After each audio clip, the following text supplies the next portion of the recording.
시카고 방세 시간입니다. 야곱이 아들에게 명하기를 마치고 그 발을 침상에서 거두니 기운이 진하여 그 12에게로 돌아갔더라.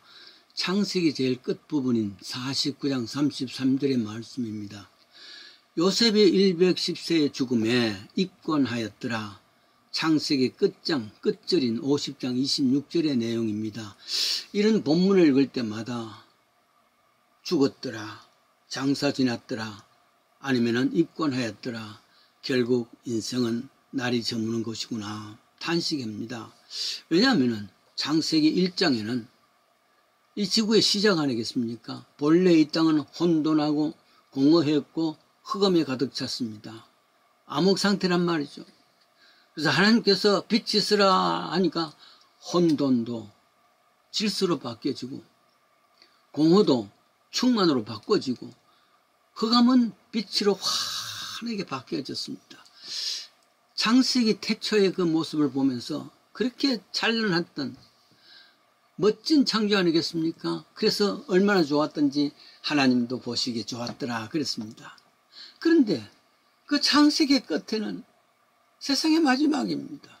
죽었더라, 장사했더라, 마지막에 12에게 돌아갔더라, 아니면은 입관하였더라. 슬픈 이야기지요. 왜 그렇습니까? 출발은 이렇게 찬란했는데 그런데 죽음으로 끝이 되는 이유는 결국은 죄 때문이었습니다. 죄였습니다. 야곱의 죽음도 요셉의 죽음도 이 땅에 저물어가는 것이 그것이 죄의 결과란 말이죠.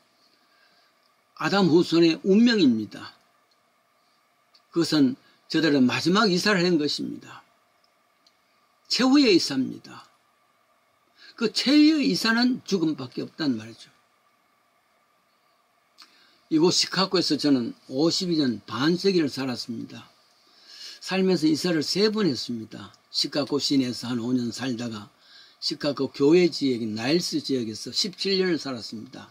그리고 지금은 조금 더 교회 지역인 글렌비라는 곳에 30여 년을 살았습니다. 1992년에 일로 이사 왔으니까, 글렌비로 이사 왔으니까 30이 다 했습니다. 근데 보통 이민자에 비해서 그 참 수없이 이사를 하는데 그래도 다행이다 생각이 됩니다. 물론 저도 큰 이사는 고향인 대구를 떠나서 서울로 이사했고 서울에서부터 미국까지 이사했으니까 큰 이사를 했죠. 하기는 이제는 어떤 이사가 있겠는가, 집을 새로 바꿀 수가 있겠는가. 그것보다는 인생의 날이 저무르면서 결국 하늘나라로 최후로 이사하는 그것을 기다리고 있습니다. 이사를 할 때 느낀 것은 그동안에 필요 없는 것까지 너무 많이 두었구나. 그래서 그거 처분하고 오느라고 애를 먹습니다. 버리고 간다는 말이죠. 필요한 것만, 요정한 것만 가져가는 겁니다. 이사를 할 때. 그런데도 불구하고 마지막 이사할 때는 가져갈 것이 하나도 없을 텐데 그런데도 불구하고 아웅다웅 모으려고 했구나. 처음 제가 이 글렌비로 이사를 할 때에 교인 중에서 식탁을 하나 쓰던 걸 주었습니다. 찬장 있죠? 찬장 체스트. 그것도 하나 주었습니다. 그 찬장 안에 말이죠. 어디 가서 비싼 고급 쟁반을 혹은 그릇을 사면은 거기에 둡니다. 대신에 싼 그릇, 언제든지 부서져도 괜찮은 그런 그릇들을 가지고 밥을 먹고 또 설거지를 합니다. 생각하면 참 무서운 이야기죠. 그러고 보면은 지금까지 좋은 그릇이라서 해서 구입해서 찬장 체스트 안에 넣었던 것, 어떤 것은 한 번도 쓰지 아니하고 이제 마지막 이사를 할 때 그냥 그대로 놔두고 떠나야 되는 것 생각하면 참 이상합니다. 왜 그냥 보고만 있을 그런 내용들, 그리고 결국은 다 버리고 갈 것을 그렇게 돈을 주고 샀을까, 귀중하다고 샀을까 생각하면 참 인간이 얼마나 어리석은가 하는 생각을 해봅니다. 톨스토이 동화 인간에게는 얼마나 많은 땅이 필요한가 너무 많이 알려진 겁니다. 저도 많이 이것을 인용을 해왔습니다. 고등학교 때 읽었습니다. 두고두고 자양분이 됩니다. 교회 강단에서 설교를 몇 번씩이나 인용을 했습니다. 어떤 젊은이가 꿈이 있습니다. 나도 지주가 되었으면, 땅 부자가 되었으면.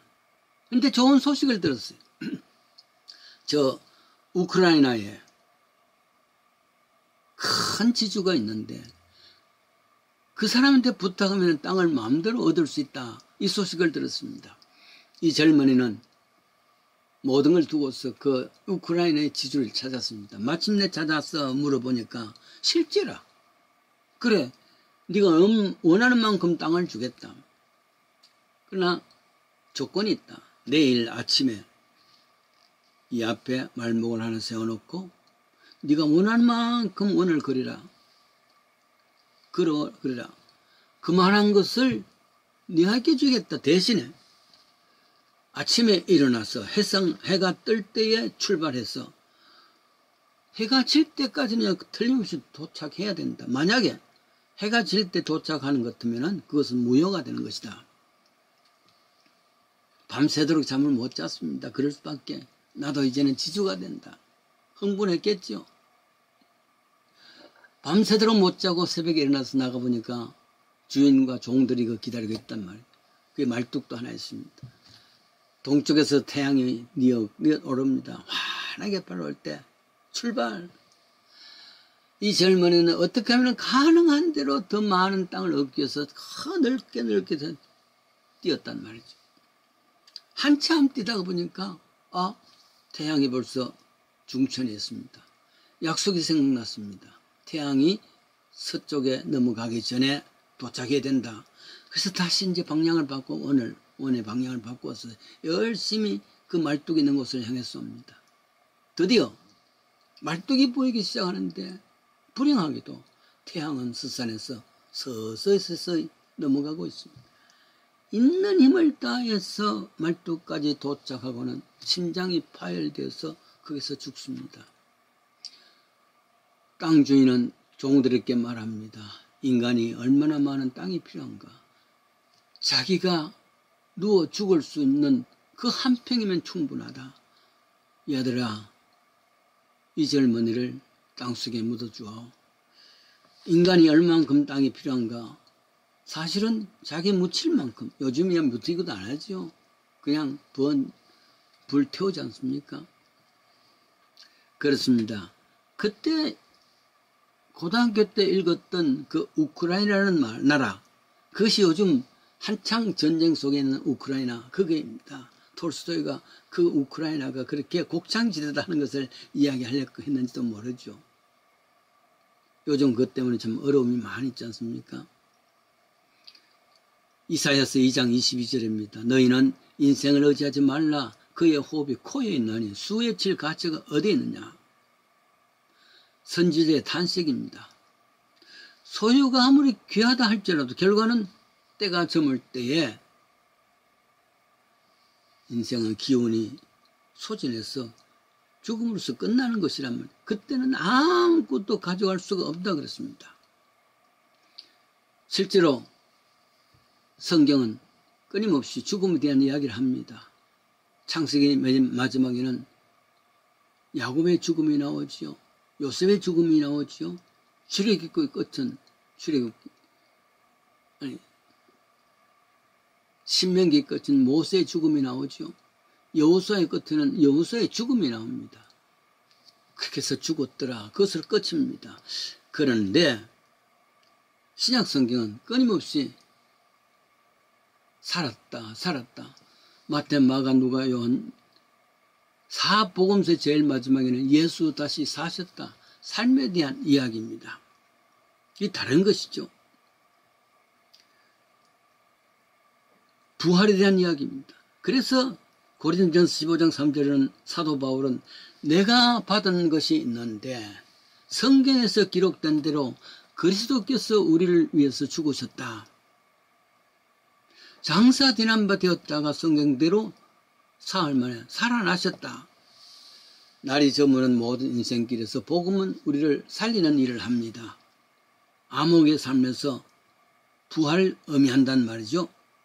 그러니 형제들아, 내 사랑하는 형제들아, 견고하며 흔들리지 말고 항상 주의 일에 더욱 힘쓰는 자들이 되자. 이는 너의 수고가 주 안에서 헛되지 않은 줄 알리라. 고린도전서 15장 58절입니다.